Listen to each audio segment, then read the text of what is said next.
अगर कोई बिजनेसमैन 10 साल से आईटीआर भर रहा है जी। और मान लीजिए हर साल वो 10 साल 10 लाख भरता रहा और आज उसकी नेटवर्थ हो गई है 1 करोड़, जी। 1 CR। जी। अब अगर वो 1 करोड़ की प्रॉपर्टी खरीदता है जी।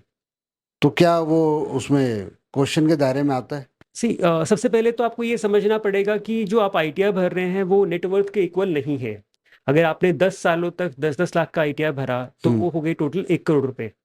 बट क्या 1 करोड़ में से आपने कुछ भी पैसे खर्च करे हैं? डेफिनेटली पर्सनल एक्सपेंडिचर तो करा ही होगा, आपको वो रिड्यूस करना होगा।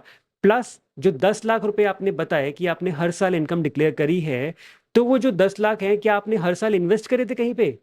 क्या वो एक्यूमुलेट होते जा रहे हैं 10 सालों से? अगर ऐसा है तो ये बिल्कुल ठीक है, कोई दिक्कत नहीं है। हम्म। बट अगर ऐसा नहीं है तो ये आपकी नेटवर्थ नहीं होगी। और अगर आपने प्रॉपर्टी बाय करी है 1 CR की, तो देर इज अ प्रोबेबिलिटी कि आपको क्वेश्चन पूछा जाए और आपको ये बताना होगा कि ये 1 करोड़ आया कहाँ से। हो सकता है आप उसमें से 80 लाख जस्टिफाई कर दें, पर अच्छा। जितना भी पैसा रह जाएगा जो अनजस्टिफाइड होगा, उस पर जो टैक्स लगेगा दैट विल बी 67%, क्योंकि वो आपकी अनडिस्क्लोज इनकम हो गई, आपने इसको हाइड करा है।